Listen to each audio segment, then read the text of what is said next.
I'd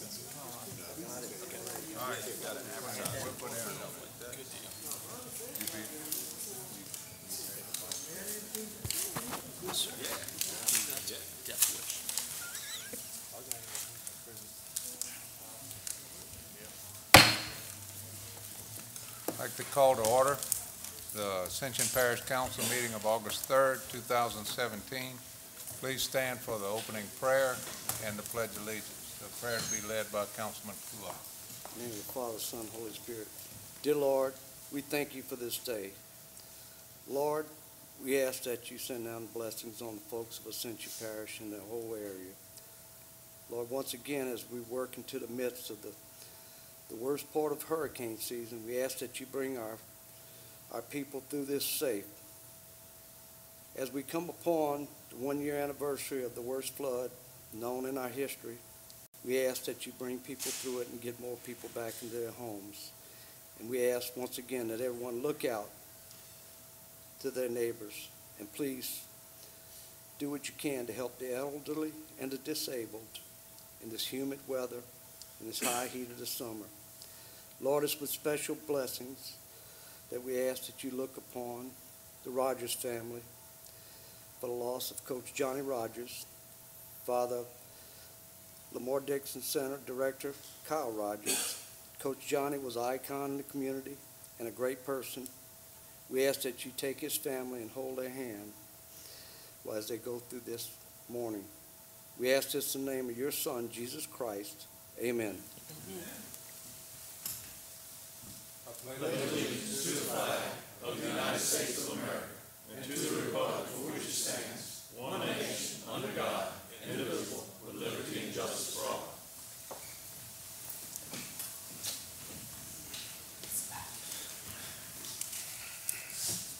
Okay, roll call. Madam Secretary, Councilman Satterley said he's not feeling well, not coming tonight.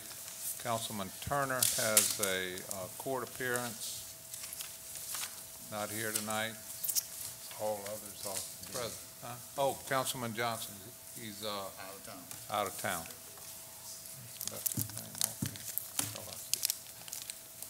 Okay, chair's additions. So I do have one for tonight, chair addition, and I'll read this just a second.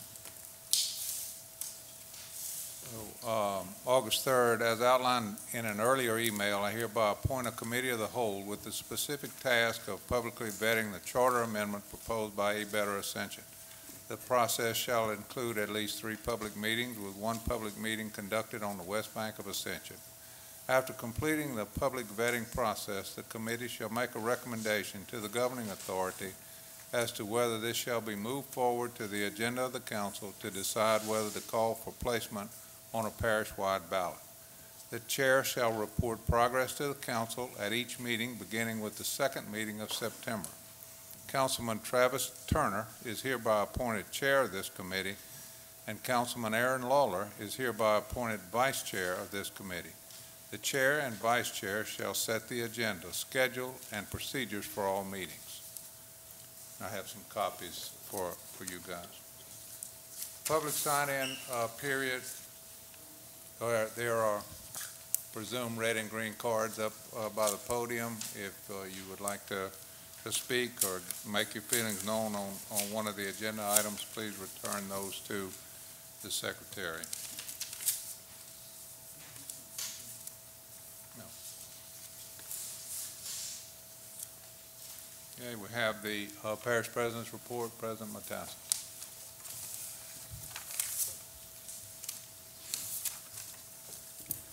Well, I really don't have anything for you tonight, but I want to tell you on the next agenda, and I'll bring it to recreation first. The new road at the sports complex, I would like to name it after Lyle Shakespeare for all the work he did in recreation. And so at the next meeting, I will have that on the agenda of recreation, then it'll come to y'all. Other than that, I don't have anything other than to tell you that new road at from Edenbourne to St. Landry. I rode on it Sunday. It was hard as a brick. If it just quit raining a little bit, we could get it in early. The man is on schedule. He wasn't working Sunday. I told him, I said, you better be on schedule if you're not working when it's sun, because the sun was shining all day. But everything's going well on it. So that's all I got. And if y'all got any questions on anything. Any questions, Parish President? Thank you. Consent agenda. Item A, adoption of the July 6, 2017 regular council meeting minutes. Adoption of the July 20th, 2017 regular council meeting minutes. Move to adopt. A motion by Councilman Lawler, second by Councilman Lambert. Any discussion? Any opposition? Consent agenda is adopted. General business. Presentation of the 2016 audit, Tommy Lejeune and Jacob Wagersbach, Paul Winkler, LLC. Thank you, Mr. Chairman.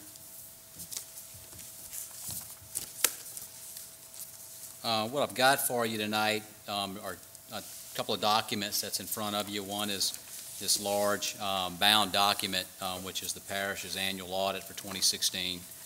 Included in there is a letter along with a graphical presentation, sort of a high-level view of the audit for last year and some of the financial results.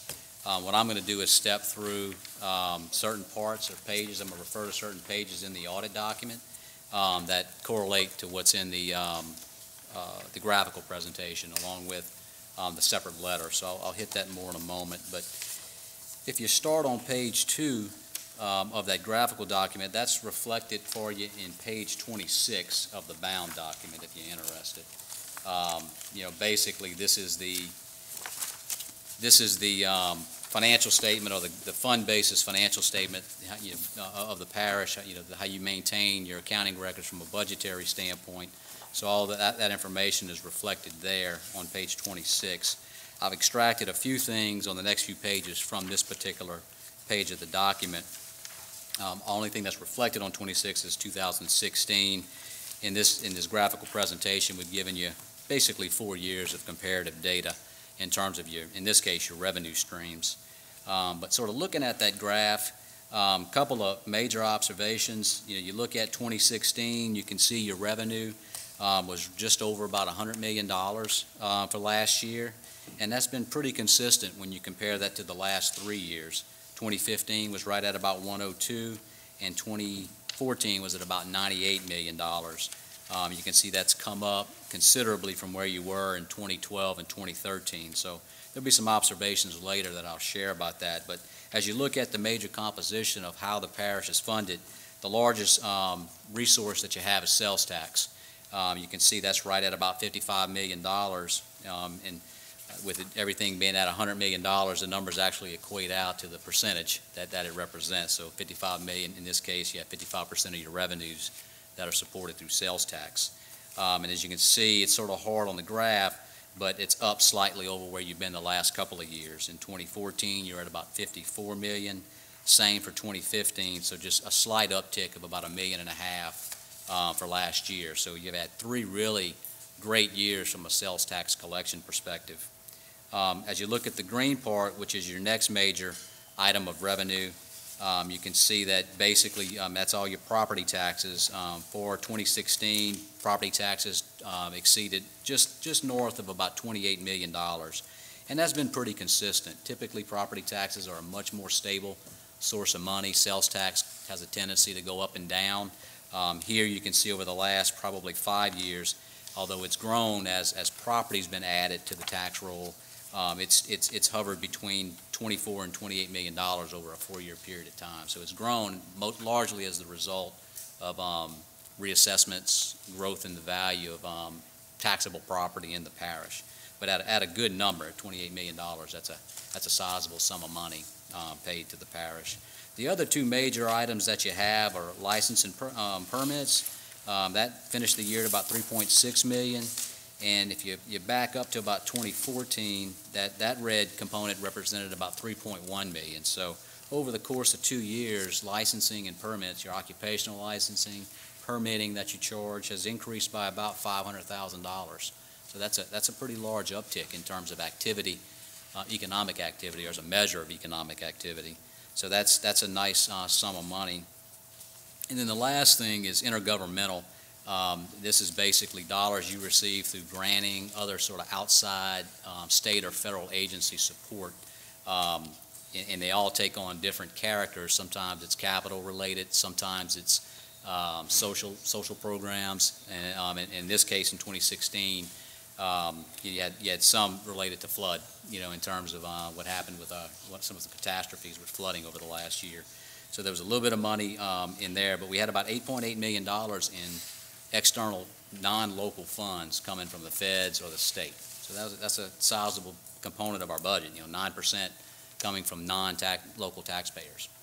But the lion's share, when you're looking at 55 and 28% between both sales tax and ad valorem tax, that's what sort of makes the world go round and keeps the parish's world spinning.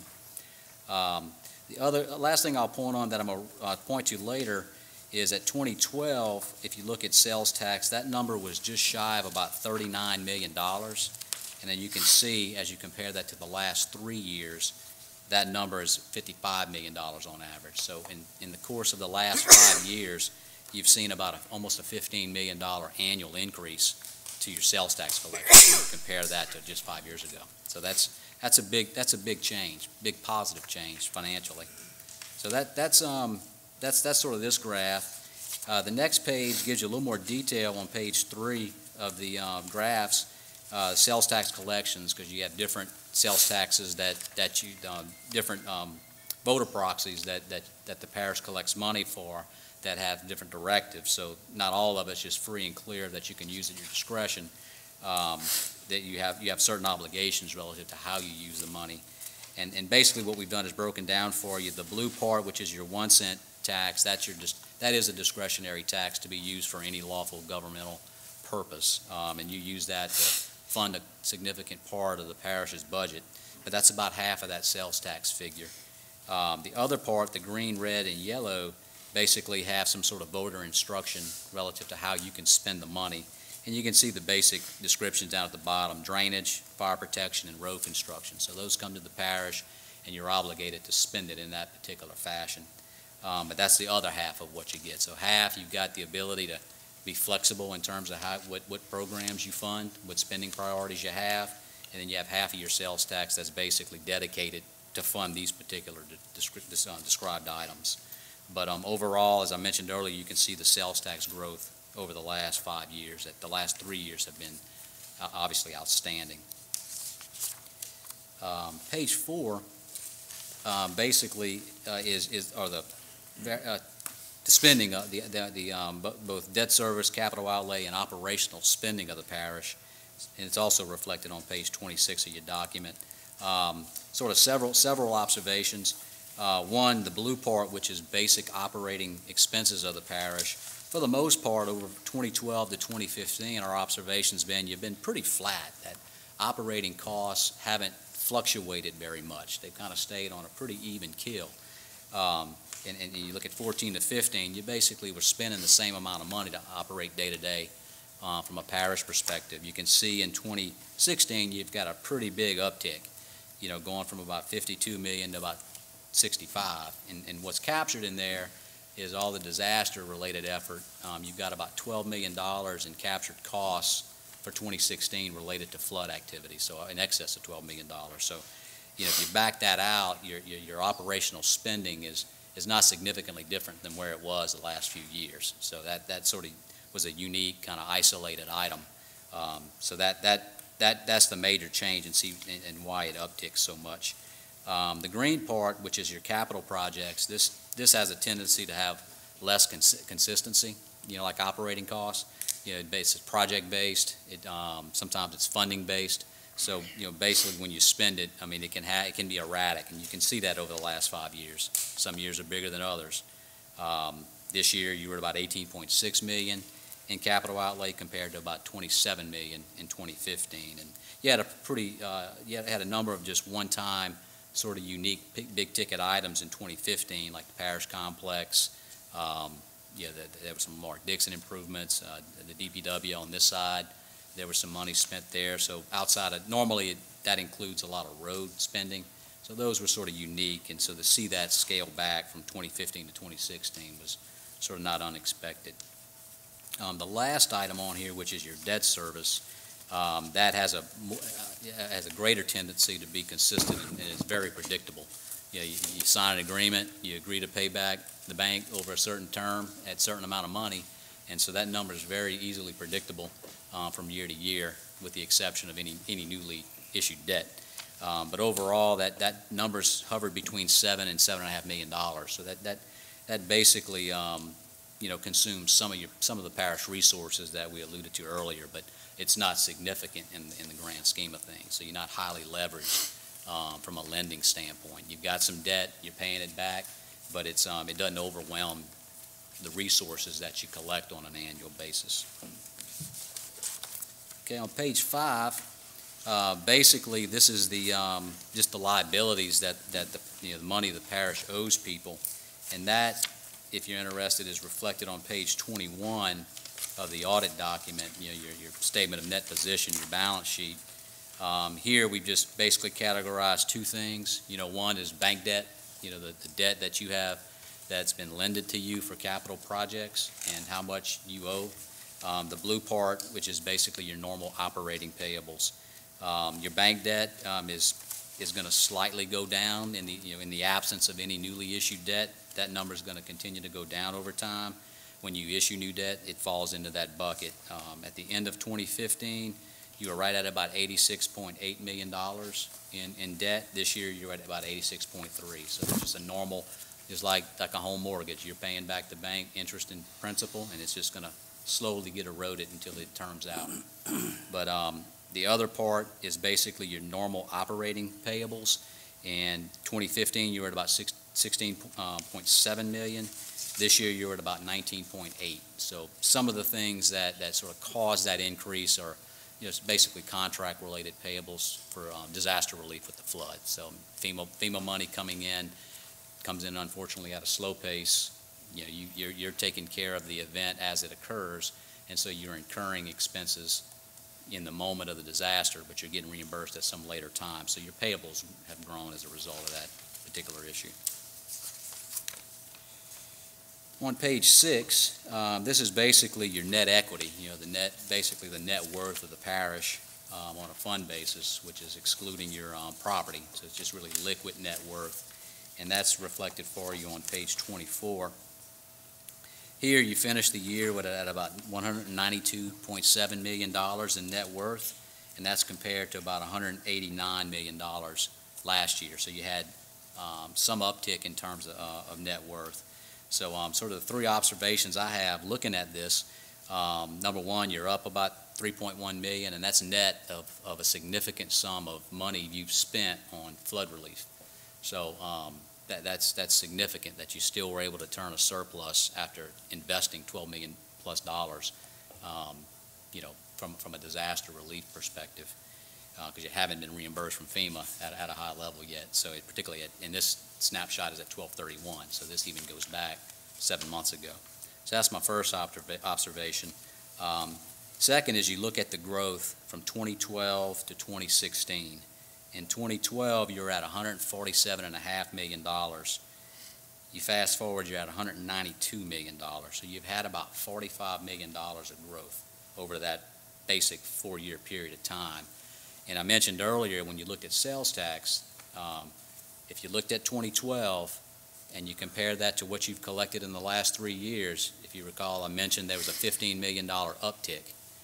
What it tells me is that, and you've basically over this course of time saved $45 million. So in 3 years, your sales tax increased $15 million a year, and then over the same period of time, you've banked $45 million.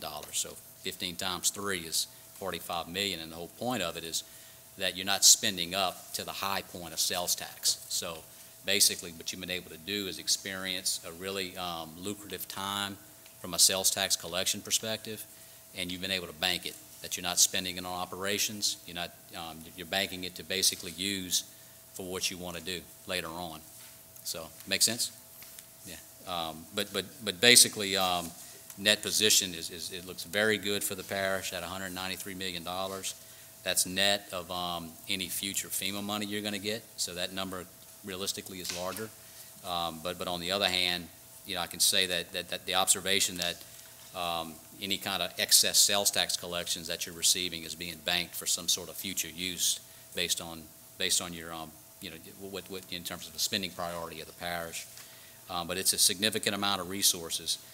The only other thing I would point out is as you look at the three components, the four components, blue, green, red, and yellow, the blue is the only component of your net worth that you can spend freely from a discretionary standpoint, that does not have any kind of legal obligation associated with it. The other ones do, and the big ones are basically the green, which is restricted for various operating activities, which I'll go over in a moment, and then the red is basically capital outlay. So the big thing that you've done in terms of banking money is in the green area in terms of that $45 million. So, and that's reflected really on the next page in terms of just a more detailed discussion.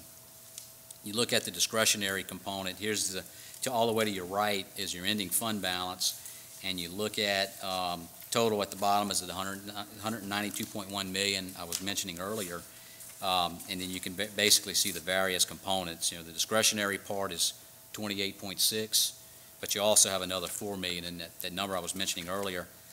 There is some recreational dollars that you have some commitments for, so that money is dedicated in essence internally for that activity, and you have a responsibility for the jail, so there is some fund balance sitting in there.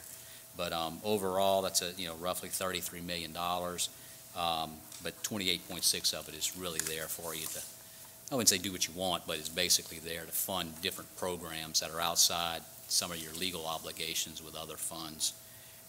In terms of the big component, you look at your restricted funds that are operating in nature. A large part of what you have that's dedicated is drainage related. You can see out of $100 million, $45 million is dedicated to the east and west side drainage, mostly east side. Fire protection has a large fund balance that can only be used for your fire protection related activities. That's about 23.2. Mental health and health, general health, those activities you've accumulated close to $10 million, and that's that money you can switch over and go spend on roads. And then you have enterprise funds and the others, just a collection of other funds. But those are some significant funds, and you basically have an obligation to spend them in that fashion. The final category down at the bottom is your capital outlay and debt service, and you can see the big ticket items there, drainage and roads, that the money you've accumulated, some of the savings that you've had from sales tax have been sort of pushed into here from a budgetary standpoint. So you've got about $28 million, $27.8 million dedicated for drainage projects, and you've got about 22.5 dedicated to roads. So you've got some money that obviously there's a high priority in those two areas, and so a lot of money simply gets accumulated to the extent you experience excess dollars. But from a road perspective, $22 million may sound like a lot of money, but in the world of infrastructure, it simply isn't. So it's a nice sum of money, but it's certainly not at a level that probably solves all the parish's traffic woes. But that's kind of a good breakdown. As I look at your net worth in three categories, money that you could use to fund service priorities, and that's sort of it. You've got some money at 28.6 that you could use freely. You've got $100 million that have specific voter instruction and designation, and then you've got some capital outlay activities, and it's really dedicated to the big things you need to do as a parish, and drainage and roads. Okay, on page 8 and 9, these are some, the first one are some reportable items that we have in the audit, and those are reflected for you on page 232 of the big document.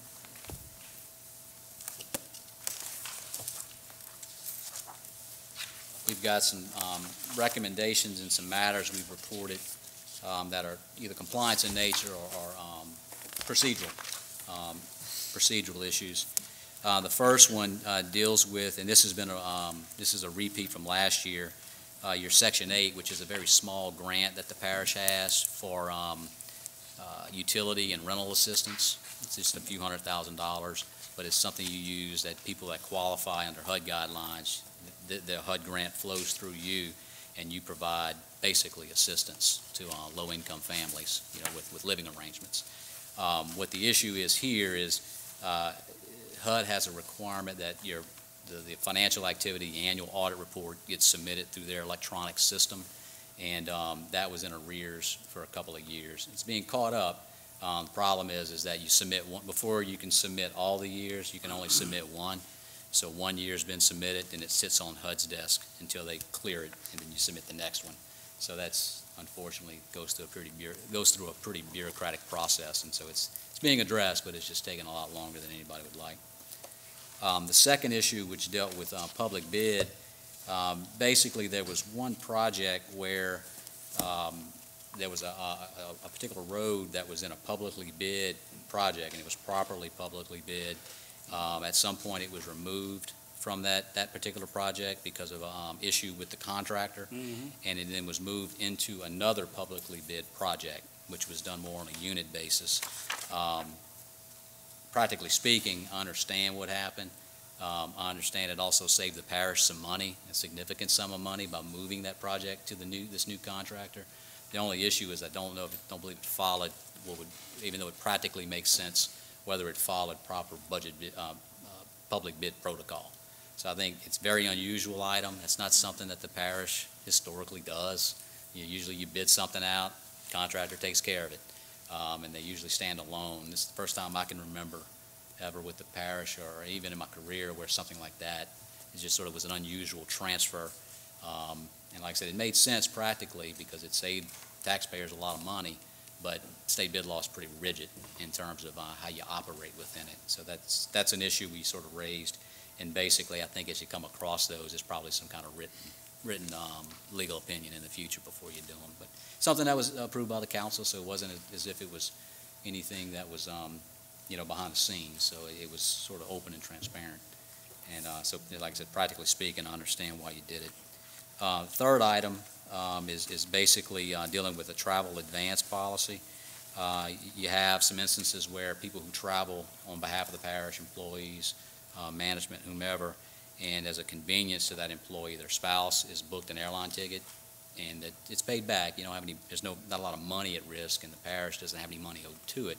But technically, it's sort of an issue from a state constitution standpoint, because even if it's 1 day, it's in advance. And generally, it's a quick turnaround relative to payment, so it's not something that's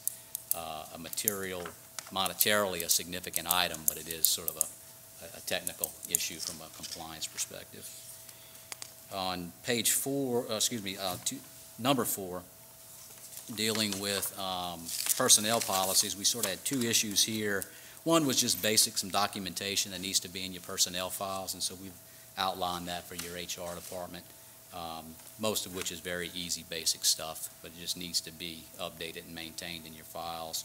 And the other one dealt with just the consistency with the rate of pay compared to your pay scales. I think that was something that was raised in the slaughter report, but we have instances where we saw where somebody was in a particular position, and you define a pay range, and through either a cost of living adjustment that was adopted or some other merit increase, they may have exceeded that particular pay scale. So the recommendation was to simply look at the policies. It's something you want to be that rigid relative to your positions and rate of pay ranges.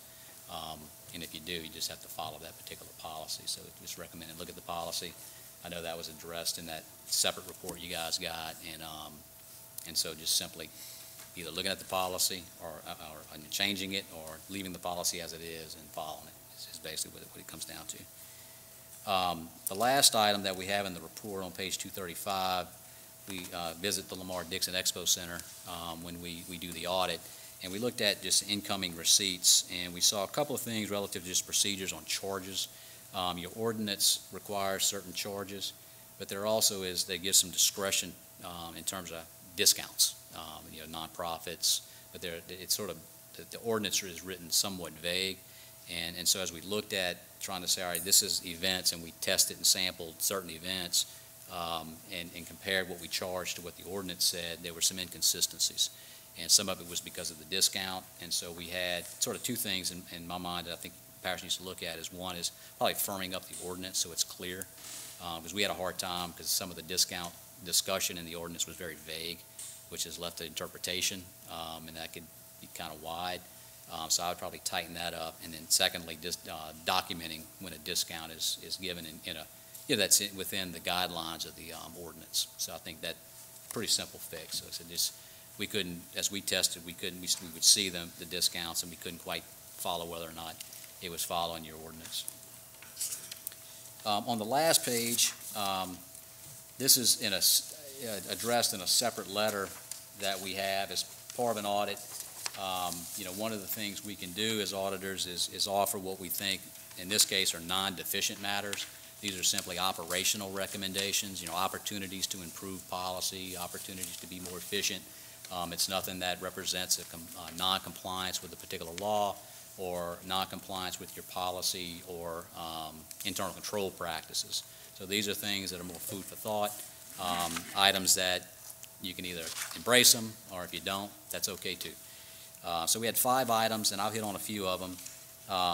One was your travel policy. You're adhering to it, but there's a few things we talked about relative to, right now you're reimbursing people on a $75 flat rate per day, and a thought may be to adopt the state's travel guideline. And the difference is, with the travel guideline or federal per diem rates, they give emphasis to vicinity. So if I'm going to New Orleans, I'm going to get a greater rate of pay than if I'm going to Alexandria. And out of state as well. So it may be something to think about. I mean, you're documenting what you're spending. I don't have any issue from a compliance standpoint with the policy, people adhering to it. But if you're going to New Orleans, New York, or Alexandria, you're getting $75 a day regardless of where you're going. And so I'm seeing a lot of our governmental clients moving to adopting the state travel policy, because they give you there's varying rates, and it's really meant to adjust for getting a meal at somewhere in Alexandria versus getting something in the French Quarter are going to be 2 totally different things. And the same thing for just local travel, relative to you getting a stipend for same day. So if somebody's going somewhere and coming back, they're getting, your policy allows for that. So I think just looking at the policy might make sense. Real quick on number 2, the grant policy, there's a new OMB circular that's going to require some changes to how federal money is administered. And so there's some policies that need to be looked at. It's sort of new, so the only point we're making here is we haven't changed our grant policy in a while. That particular federal legislation is going to require that we make some changes to our policy. So this is more of just a point of something you need to take care of this year. Personnel policy consideration. Basically what we looked at was a number of things. Some of it was some policy related things that were just sort of silent, where I'm just sort of looking at them on the 3rd page of that document. There's about 5 bullet points where there were some items that the policy just simply didn't address, and we just made some recommendations where it was either silent or could use some firm up. It would just be sort of good food for thought. Number 4, which is our professional services contracts. You have a policy in place which is pretty good. When you hire a professional service firm, anything above $50,000 goes to a committee to be analyzed. Where your policy doesn't really address an issue is if somebody's at, let's say, $40,000, and then there's some change order for something, and they get up into $60,000. That particular policy doesn't address that matter. So as it gets above that, right now it comes to the parish council for approval, which is fine, but the policy is silent relative to, should they go back to the committee, or is the council's vote satisfactory? So I think it's simply just a policy decision on, are you comfortable with the current practice, or would you like to sort of redefine how that would work? And then the last thing I've got which is on the last couple of pages of that, it's a little more detailed or longer discussion, is on the concept of multi-year budgeting. Here, basically, you prepare your budget on an annual basis, 1 year standalone, and what this conceptually means is that you'd have a longer defined budget from both an operational and capital perspective. And the deal would be to tie it into, the first, defining a strategic plan. What do you want to accomplish over the long term? Secondly is, basically looking at, what are the services, and more importantly, what the strategic plan would include. What are the service priorities the parish wants to accomplish? And then basically monetizing that into a multi-year budget. So for instance, you're getting into the utility business on this side of the river. I could see where you'd look at what do operations look like over the next 3 to 5 years, what are the capital-related demands that the system's going to draw on you over the next 3 to 5 years, and then so what does that investment look like, and then how are we going to fund it? Is that funded internally? How much of it's debt-related? But just sort of defining what kind of system you want to operate, and then how does that look from a monetary perspective? And I could see just carrying that over into different service areas, roadways, drainage. What monies do you have? What monies can we expect to come in over the next 3 to 5 years? And how does that all line up with our, as a group, what your service priority plan, our service priorities are? Because, I mean, let's face it, you're confronted with more need than you'll ever have in resources. And so this would be one way to kind of keep it focused on what you can do with the limited amount of money the parish has available to it anyway. So that's more of a conceptual thought. From a budget standpoint, state law only requires you do 1 year. You basically satisfying that. This just simply takes it a step further. Some other states that I've visited, just on an educational standpoint, some states require 2 and 3 year budgets at a time. So when I think the state of Oregon, every municipality has, when they adopt a budget, it's a 2 year budget at a minimum. So it's just something to think about. Thank you. Questions for Mr. Lejeune? Councilman Kluwer. Tommy, as we went through this several years, I know the HUD things came up before, and trying to you're working with a federal agency that's not allowing you to clear it in a given time. Right. But do you feel, recap on the road change, it was at the end of a project, and the contractor, whether they were behind or whatever, it was a request of the DPW director at that time to move it into the next phase, which ended up being another contractor.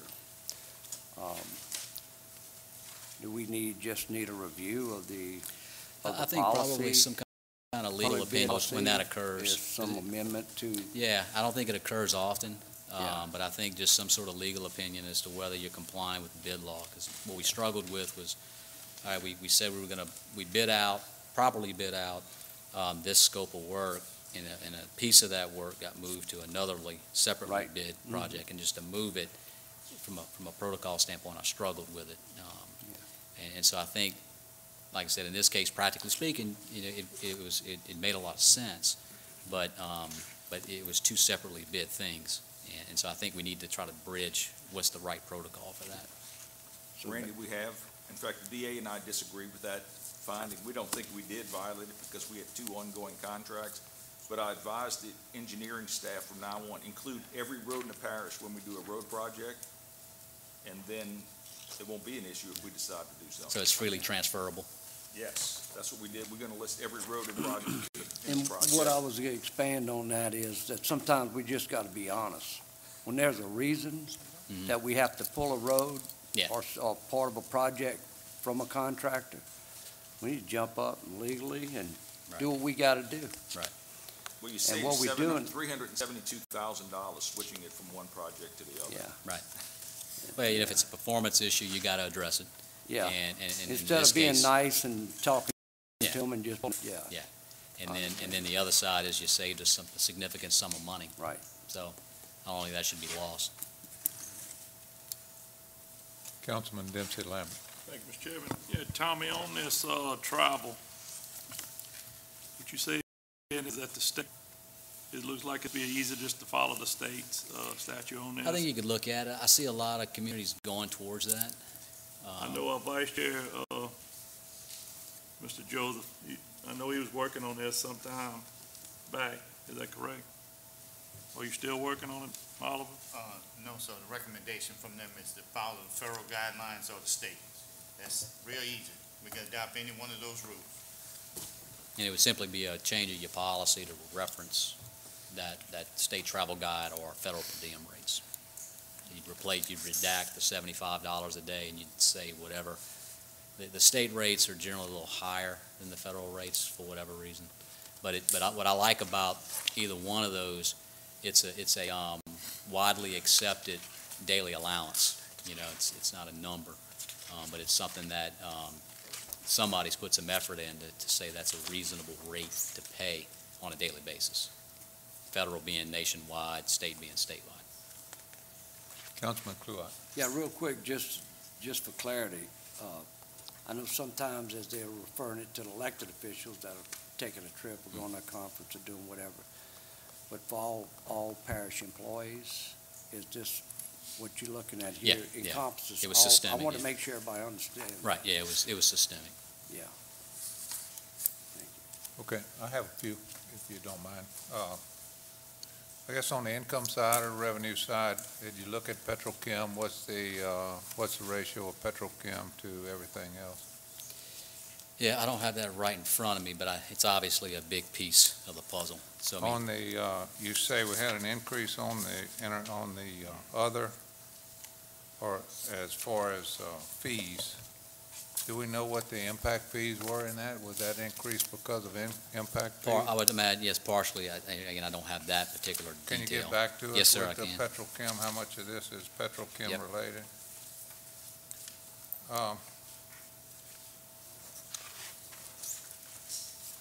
Did you look at any ratios? So let's say, for example, unrestricted fund balance versus what our general expenses are, things like that, debt service to expense. What are these ratios? Did you guys look at those?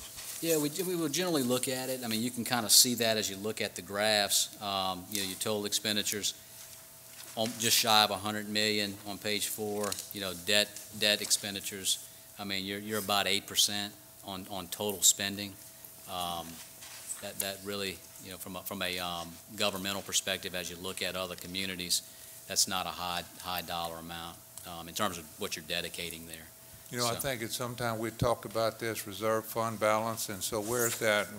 Is this correct? That about 28 million we have as a reserve fund balance? That's your basic savings account. And so what is the recommendation that we have for that? If you look at, well, one, I think I'm looking at it in total. You're spending $91 million a year, $92 million a year right now. Of that, you typically want 3 to 6 months in your bank account, so half that money would be a good number. 45 million to what's half's 45 million, a third of that is about 30 million, and so you're right in an acceptable range. I think 28 million is a good number. Then that's just your operational side. I'm looking at total costs, and Is it too high or is it too low? I don't think it's too low, and I think it's a good, comfortable number. And you've got total 192 million overall. I mean, you look at your restricted funds operating 100 million. That's a big number. So I think it's. Well, no, I mean, I understand that, but that's not money that we can access and just go do anything with. I think a lot of people misunderstand Sure. this number. When you say you have 192 million, that includes what the fire departments have, Right, the right. libraries. Right. I see you have the library out of there, but That's it's exactly not, right. it's not money that we can touch. I mean, you have Outside to of spend it following for that those particular- purposes. Is that correct?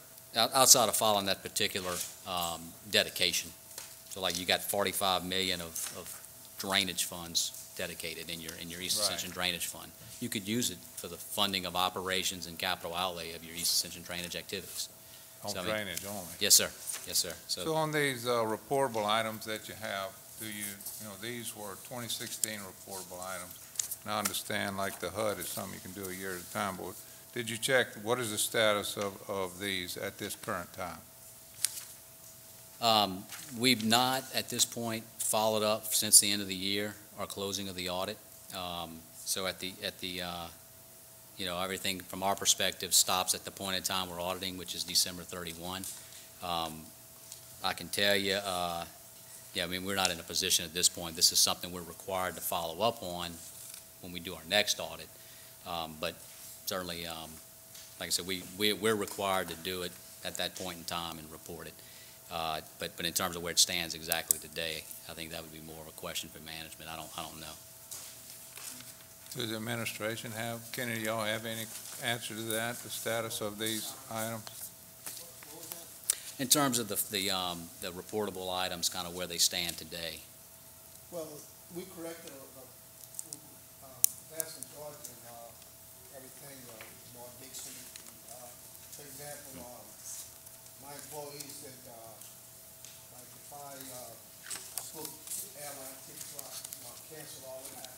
I was waiting, working with Mr. Joseph on travel, and so I think we'll take that to the finance committee to either go with the center or state policy. No, we changed this advance, the procedures for advance. You can't get advance for a spouse or companion, is that right? That is correct. The only difference is we still didn't balance, we didn't adopt it, the state or the federal rule. Federal. Well, yeah, I mean, and that's not one of these reportable items. That's just one of the kind of feel-good recommendations over on the other side. Yeah, so, and I'm all for that, but I'm more worried about these reportable items. Right. And so, can we ask this, maybe President Matassa, that, report back to us at the next meeting with, what the status of these are? And a lot of the policies that we're going to be changing, Yeah, right. coming in the 14th, and that's going to be hit the ground running, changing policies. And for example, okay, I was told that they have 2% or 4% cost of board. Everybody got it. Now I'm told that if a person is at the top of their level, they don't get it. So things like that that's going to be changed, and you've already frozen. If you are above your scale, now of course SSA has changed some of that, but that's why the next step is to put everybody in the right category, and if they get in the right category and they're still above, and they don't get raises till they catch up. And in the Yeah. past, it wasn't done like that. So can you think that, can the administration come back to us by maybe the next meeting and tell us? I think probably most of these are being taken care of or have been, but would like to know whether, And we'll report on okay, yes. thank you. I have maybe one more question, Mr. Lejeune. I mean, you have a lot of experience in dealing with public and private, or is it just public? Public and private. Public and private. So, myself coming from the private side, I noticed something in here that I guess strikes me as unusual. The fact that we have one department, the finance department, and their budget is based on what the total budget is. So they get 4% of every department's, and I'm more used to, I'm not saying there's anything, illegal about that, but, coming from the private side, I'm more used to people being budgeted what they need rather than based on some number of, here's what the total budget is, you automatically get a certain percentage of it. The way that 4% works, that's just simply a charge back to your general fund to cover all general Well, I fund costs. understand how it works. What I'm Right. asking about is, do you see that as unusual, or do you see that as? I don't really see that. I mean, it's sort of unique to here. That's not something I come No other across. places that you Yeah. know of have that? Yeah, not particularly not in my small governments. Uh-huh. There are charges back and forth. Typically, there's, to say that, I don't want to use the term arbitrary, but basically I haven't seen any that had a real well-defined basis, so, four is I'm not saying it's unreasonable. I mean, it's just, it's something that those funds ought to be contributing to all the various aspects of what. Well, I mean, I'm not saying it's Right, but the would you like to see number it? is unusual. I'm But just saying should- that the procedure is unusual Yeah. in that normally you project what you need Right. for your budget, for your expenses, and that's what you get. It's not based on some percentage of the total. Right, but I don't understand the finance, if you looked at just that area, that their whole budget's going to move up or down based on the 4%. I think it is somewhat set by head count and then cost, there's historical trend. So does everybody else. Yeah, and that's what I'm saying. So I don't think their budget's tied directly to, if that 4% goes up 200,000, that they get $200,000 freely. I don't understand that. That's not the way you read it? No. Okay. No, I think that their budget's set by, the recommendations made to you, but it's set by wherever you want it to be. It's reasonable, and you set it where you want it. Okay. So I think it functions like other departments. Any other questions? I just got a quick one for you. Mr. Cluey. Tommy, just to let everybody know, we working our way through 2016 here. We expect 2017 to be some decent changes over to 2016, based on carryover from last year, possibility of some very significant capital projects and drainage and other areas being cut loose, and Right. as we absorb debt, unrecoverable debt that we agreed to absorb based on the flood and different things. So I just want to let everybody know, and we Right. You should get your FEMA dollars back. we had a major plant expansion, right here in Donaldsonville for, a couple of years there, and then, we got similar things going on, but it's going to be different. So we're going to see some movement. Right. When we see next year. Financially, it's attractive right now. I just want to come back to Mr. Dawson's question. There are some schedules on the sales tax and property tax area. Didn't quite answer all your questions, so I'll follow up with something more defined. But if you look at pages 202 through 205, there's some statistical information about both property and sales tax, who your major taxpayers are, and then on the sales tax side, who's contributing into that big number, whether it's retail, chemical, contractors, transportation. So there's a good bit of detail there too. Okay. I realize it's a 300-page document. Well, you have to understand, we only got that document a few hours ago. Yeah, I appreciate that. Okay. Mr. Matassi? The amount of money on the impact fees is right at $2.4 million. Thank you. Councilwoman Casso. Tommy, I want to thank you first for what I think is a very thorough document. I'm impressed to see a look at HR policies, travel policies, those kind of things that I think have in the past perhaps not been looked at as significantly as they should have, and so I thank you for that. I agree that the administration should report in a timely fashion on corrections to findings, and so I would like to encourage that to happen. Every year, I think, and I guess I'm going to take this opportunity to make a statement as opposed to a question, but every year I think, my God, we have money. We are in a wonderful situation. We are not in the savings business. We need to be providing services. And so I look forward to next year seeing that we have spent the taxpayers' money, and if we're not going to spend it, we need to give it back to them or quit collecting it. I mean, it is time to spend it. I particularly think that's true of roads and drainage, and so having fought it on many years, I'm finally going to say it, and I look forward to being part of some effective spending of these amazing tax dollars that our fine citizens contribute to our parish. Yeah. And I think that kind of goes in line with kind of a long-term plan. If you've got some good resources, is how do you most effectively use it? I agree. And I think that takes some strategic thought. Thank you again for that recommendation of multi-year budgeting. I think that will be an outstanding contribution to the parish going forward. It won't be easy. No, it's not easy, but we're up to the task, and we look forward to doing it. Okay, thank you, Mr. Lejeune. Thank you, guys. Mr. Wagerspack, appreciate it. Item number 8, fiscal year 2017 through 2019 Louisiana Emergency Solutions Grant Program, to approve application and authorize parish president to sign, execute all documents pertaining to this grant, and/or Ms. Gwen LeBlanc. Martha Collins. That's it. We're here just to go out and get some more money. Second. Motion by Councilman Lambert, second by Councilman Cagnolati. Any discussion? Any opposition? Motion carries. Item number 9, thank you, Ms. Collins. Item number 9, substantial completion, ballpark lighting improvements, ENG 15-060. Ms. Amy Johnson, project manager. Good evening. Thank you, Chairman, council members. We're asking you to grant substantial completion for the ballpark lighting improvements. This was a multi-year initiative. We started with an assessment, replaced a certain number of poles at various ball fields, and had a little bit of a flood interruption, completed the project, so we'd ask that you grant the substantial. Motion by Councilman Todd Lambert, second by Councilwoman Casso. Any discussion? Any opposition? Motion carries. Thank you, Thank Ms. you. Johnson. Item number 10, resolution.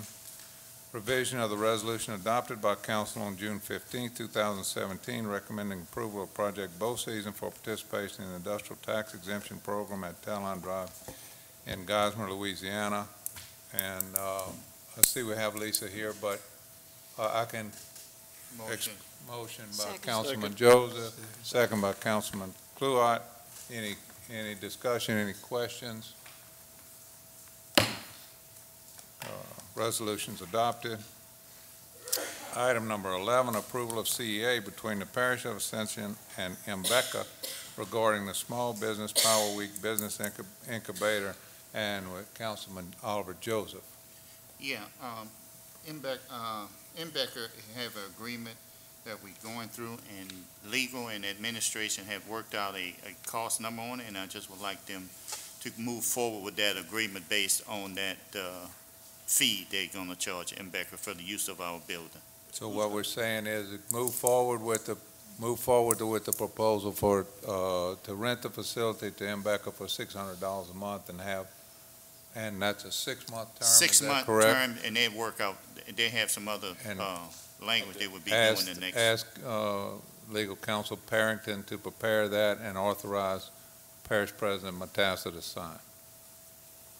Is that your motion? That's my motion. A second by Councilman Cagnolati. Any discussion? Any questions? Just a brief question. Councilman Lawler. This is at Lamar Dixon, is that correct? Is that where it's, Yes. Yes. Mhm. just want to make sure that, okay. Any opposition? Motion carries. Introduction of ordinance, modification of the Unified Land Development Code related to commercial parking requirements. Second. Motion by Councilman Lambert, by Councilman Todd Lambert, second by Councilman Dempsey Lambert. Any opposition, any discussion? Ordinance is introduced. Item number 13, reading of ordinance authorizing the Parish of Ascension, State of Louisiana, to proceed with not to exceed $26 million financing through the Louisiana Local Government Environmental Facilities and Community Development Authority, authorizing and ratifying the Parish of Ascension's request of the Louisiana Local Government Environmental Facilities and Community Development Authority to issue its revenue bonds, approving the appointment of a director thereto, authorizing the borrowing by the Parish of Ascension other proceeds from this sale thereof to construct, equip, and furnish a building to serve as Ascension Parish Courthouse, and to renovate and convert any existing courthouse building, and providing for the repayment of and the security therefore, approving and ratifying within certain parameters the terms of sale of the bonds, authorizing the form execution of the loan agreement, authorizing the form execution of the agreement for the purchase of the bonds, and ancillary financing documents, otherwise providing with respect thereto. And that's not the ordinance, that's just a summary of it. We have Mr. Jim Ryan to read the ordinance. Mr. Chairman, thank you. Whereas it is the purpose of the Louisiana Local Government Environmental Facilities and Community Development Authority, the authority to encourage public infrastructure and public works of all types, and to assist political subdivisions in constructing public works and in financing and refinancing the construction of public infrastructure and public works, and whereas the Parish of Ascension, State of Louisiana, the parish, is a participating political subdivision of the authority in accordance with the act that now wishes to appoint a director thereto, and whereas the Parish Council of the Parish of Ascension, State of Louisiana, acting as the governing authority of the parish council, has determined that it is the parish's best interest to request the authority established pursuant to Chapter 10D, Title 39, Louisiana Revised Statute 1950, as amended Louisiana Revised Statute 3345, 48.1 through 3345, 48.16, inclusive of the act to authorize, sell, and issue the authorities not to exceed $26 million revenue bonds at Ascension Parish Courthouse project in one or more series, the bonds, the proceeds of which shall be loaned by the authority to the parish, the loan pursuant to the provision of the loan agreement by and between the authority and the parish, the loan agreement, which loan proceeds will be used by the parish to, 1, finance the cost and constructing, equipping, and furnishing a building to serve as the Ascension Parish Courthouse and renovate and convert existing courthouse facility buildings, the project. 2, fund a reserve fund if required, and 3, pay the cost of issuance of the bonds, including the cost of any insurance policy insuring the bonds. And now therefore be it ordained by the Parish Council as the governing authority of the parish that Section 1, the parish hereby requests the authority to authorize the issuance the issue of the authority's revenue bonds, the Ascension Parish Courthouse project, in one or more series of the bonds in aggregate principal amount not to exceed $26 million, the proceeds of which shall be loaned to the parish pursuant to the loan agreement and will be used by the parish to, 1, finance the project, 2, fund a reserve fund if required, and 3, pay cost of issuance of the bonds, including the cost of any bond insurance policy insuring the bonds. Section 2, the bonds shall be issued and sold by the authority in fully registered forms in denominations of $5,000 or any integral multiple thereof. The bond shall not mature later than 30 years from the date of the issuance, and shall bear interest at a rate not to exceed 6% per annum. Section 3, the selection of D.A. Davidson and Company, the purchaser by the authority as the purchaser of the bonds, is hereby acknowledged and approved by the parish council, provided that the purchase proposed does not exceed the parameters set forth in Section 2 above, and the parish president and the council chairman are hereby authorized to execute the bond purchase agreement described in Section 4 hereof in order to evidence such approval. Section 4, the form and terms of the loan agreement, the bond purchase agreement, the local service agreement, and all other ancillary documents are hereby authorized to and approved in the form approved by the bond council of the authority. The loan agreement shall obligate the parish to pay the authority amounts necessary from filing charges authorized by the collection and collected pursuant to Act Number 415 of the 2017 regular session of the Louisiana Legislature, the additional filing charges. To follow the authority and to make principal and interest payments on the bonds and secure the payment thereof, and if such revenues are insufficient, such payments shall be made from lawfully available funds of the parish. The execution and delivery of the preliminary official statement and an official statement in forms approved by the council to the parish and the bond council of the authority and hereby ratified and approved. Section 5, the parish president and the council chairman are hereby authorized to execute and deliver the loan agreement, the bond purchase agreement, the local services agreement, and any other all ancillary documents related thereto and necessary for the consummation of the transaction as contemplated by the loan agreement, the bond purchase agreement, and or the local services agreement. The parish president and the council are hereby authorized to direct and take all further action necessary, reasonable, or required to effect the loan from the authority as evidenced by the loan agreement, and is specifically authorized to approve any changes to the loan agreement and all other ancillary documents approved by council to the parish, bond council, and the authority such approving to be conclusively evidenced by the execution thereof. Section 7, the authority is hereby requested to take all necessary actions to issue and sell the bonds. Section 8, the parish president is hereby appointed to serve as the parish representative of the director of the authority for a 2-year term commencing on the date hereof. Section 9, the parish president and the parish council are hereby authorized to direct to do any and all things necessary and incidental to carry out the provisions of this ordinance and affect the completion of the project and to assist the authority in carrying out the functions in connection with his financing. Section 10, the ordinance shall become effective immediately. Motion, open public hearing. Motion to open a public hearing by Councilman Lambert, second by Councilman Cagnolati. Motion to close public hearing. Motion by Councilman Lawler, second by Councilman Joseph to close the public hearing. Motion on the ordinance. Second. Motion on to move the ordinance, Councilman Kluot. Second. Second by Councilman Lawler. Any discussion, any questions, any opposition? Ordinance is adopted. At item 16, reading of ordinance, revision to section 17.409D of the subdivision regulations of the Unified Land Development Code pertaining to the use of performance surety bonds. Who's reading that Me. ordinance? Okay, yeah. Whereas Ascension Parish local government subdivision defined by Article 6, Section 44, Louisiana Constitution 1974, whereas the Parish of Ascension is the governing and responsible body of the zoning and land use regulations within its jurisdiction.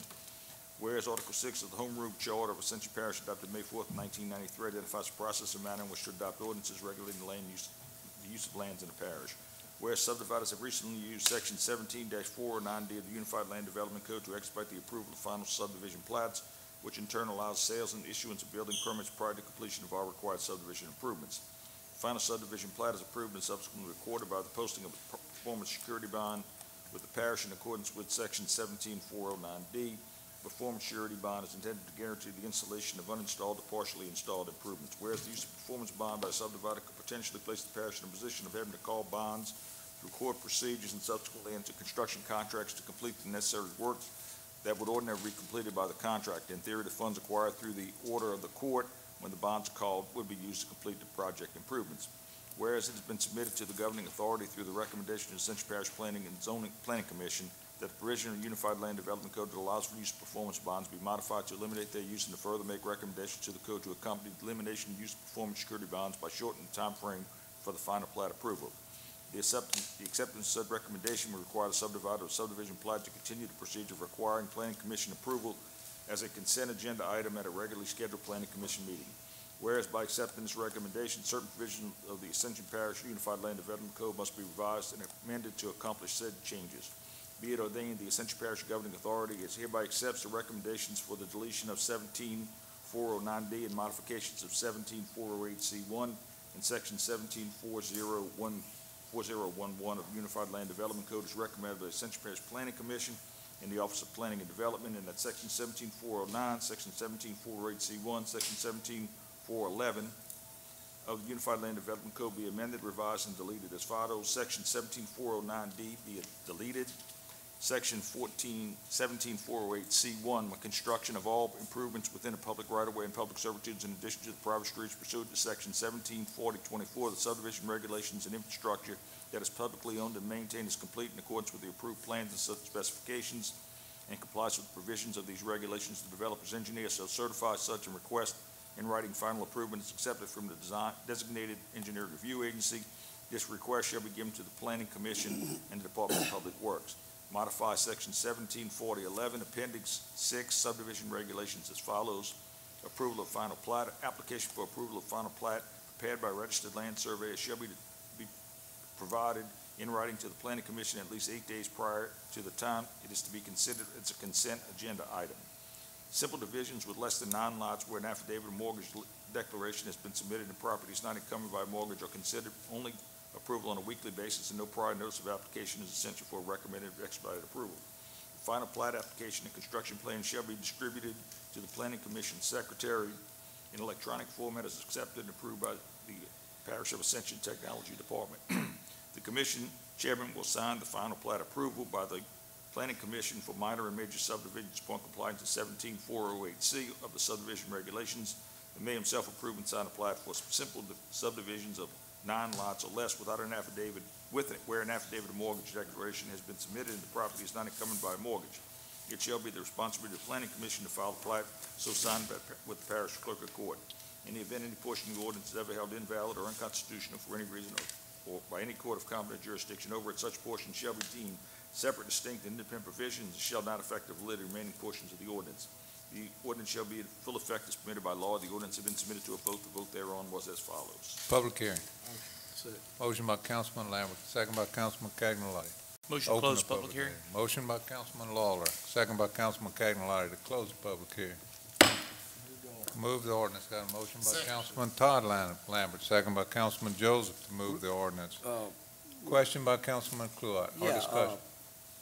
Given all the verbiage for the public, can we explain what we're doing here? It's Oh, doing you got it. away. We have Mr. Fournier here. Yes.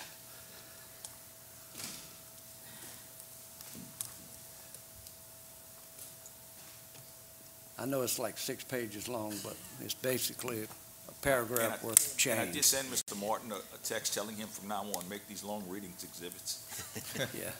Yeah. Councilman Cluett, the purpose of this is to get rid of the provision where a developer can come in and have their final plat approved and signed and recorded without having completed all the facilities within that subdivision. So what they're doing now is putting up a bond, basically saying that we're going to complete those facilities. And typically what's happening is that they're putting this bond together just for water and all the facilities that we don't own. So it'd be water and electrical. And so what we're doing by making this modification is that we're eliminating those facilities from the criteria for the final plat approval, and we can get the final plat approved quicker. But we're requiring them to have everything that the parish owns and everything that's in a public servitude complete before we file that final plat. So it basically eliminates the ability of us having a subdivision that's incomplete. We're going to have to go to a judge, get the bond called. We're going to have to go out to bid to complete the project because a developer may have walked away from the project. So it's basically it's really protecting the parish. It's bringing it all together. Yes, sir. Yes, Well, sir. And we're expediting the process too to get the plats approved. And I assume that the bond is based on legitimate value. Well, that's one of the issues too, because the bonds basically up there for, I think, 110% of the cost of the facility. And if we have to actually call the bond, we're going to have to go out to public bid. There's a question mark as to whether the bond's going to cover the true cost of the facilities. Yes. So that's the purpose. Thank you, sir. Sure. Appreciate it. Further question, discussion? Any opposition? Hearing none, the ordinance is adopted. Item number 19, reading of the ordinance setting the fees to continue family planning program at the Ascension Parish Health Unit. To Mr. provide for certain Barrington. administrative functions relative to the continued operation and maintenance of the reproductive health program, Ascension Parish Health Unit, whereas as of March 31st, 2017, the state of Louisiana, due to budget constraints, terminated the contract between the state of Louisiana and the Parish of Ascension for Family Planning and Sexually Transmitted Disease Service. Whereas it is the wish of the parish president to continue the reproductive health programs at Ascension Parish Health Unit. Whereas in order to comply and operate and maintain a facility, the parish must collect fees for services provided at the facility. Whereas the Charter of Ascension Parish, Section 1, Section 601 requires an ordinance for all acts to regulate the rates or other charges for services provided by the parish. Now therefore be it ordained by the Ascension Parish Governing Authority, Parish of Ascension, State of Louisiana, the fee schedule for services are set or more fully described in Exhibit A attached hereto and made a part hereof. In the event any portion of the ordinance is ever held invalid or unconstitutional by any reason, a court of competent jurisdiction over it, such portion shall be deemed separate, distinct, and independent provisions, shall not affect the validity of any portions of the ordinance. The ordinance shall be in full effect as submitted by law, and the ordinance having been submitted to a vote, the vote thereon was as follows. Public hearing. Motion open. Motion by Councilman Cagney, second by Councilman Todd Lambert. Motion to close. Motion to close. Councilman Kluot, second by Councilman Cagney. Motion. Motion to move the ordinance. Second. Second. Motion. A motion by Councilman Kluot to move the ordinance, second by Councilman Lawler. Is there any opposition? Any discussion? Ordinance is adopted. Item number 22, reading of the ordinance to amend Ascension Parish Unified Land Development Code Appendix 2 Development Code Renewal of Overlay. Mr. Barrington. To amend the Ascension Parish Unified Land Development Code, LDC Appendix 2, Development Code, Section 17-2039A9, Renewal of Overlay, whereas Ascension Parish is a local government subdivision defined by Article 6, Section 44, Louisiana Constitution 1974, whereas the Parish of Ascension is the governing and responsible body over the zoning and regulations within the jurisdiction. Whereas Article 6 of the Home Rule Charter of Ascension Parish adopted May 4, 1993 identifies the process and manner in which to adopt ordinances regulating the lands of the parish. Now therefore be it ordained the Ascension Parish Governing Authority that the Unified Land Development Code of Ascension Parish, Appendix 2, Development Code, Section 17-2039, Industrial Designation Overlay Zones A, West Bank Industrial Overlay, non-renewal of overlay is amended as more fully described in Exhibit A attached here to and made a part hereof. In the event any portion of the ordinance is ever held invalid or unconstitutional for any reason by any court of competent jurisdiction over it, such portions shall be deemed separate, distinct, and independent provisions shall not affect the validity of remaining portions of the ordinance. The effective date of the ordinance shall be in full effect as submitted by law. The ordinance has been submitted to a vote. The vote thereon was as follows. Public hearing. Motion for public hearing. Motion by Councilman Cagney, second by Councilman Lambert. Motion to close. Motion by Councilman Joseph to close the public hearing, second by Councilman Cagney. Any opposition? Public hearing is closed. Motion by Councilman Joseph to move the ordinance, second by Councilman Cagney. Any discussion, any opposition? I see we have Ms. Lisa here. If anybody would, if you have questions about this, it's a renewal of the overlay. I do know a slight bit about it. The overlay had to be, this is industrial overlay for the West Bank Industrial Park. I know I said that wrong name, but that's what I still call it. Anyway, it had to be renewed at the end of 2 years, so this is the renewal at the end of 2 years, and it calls for it to be renewed again in 2 more years. So we have the motion, we have a motion and a second. Any opposition, any further discussion? Ordinance is carried, adopted. Item 25. So moved. Councilman Cagney. Quick question before we close. Question for, You had a chair's agenda addition tonight. That's right. I read that. Okay. We didn't vote on it. What is that? There's no vote required. It's just, this is, I'm just notifying that I appointed this committee. Just notification that I appointed that committee. All right. A motion to adjourn. Motion and second.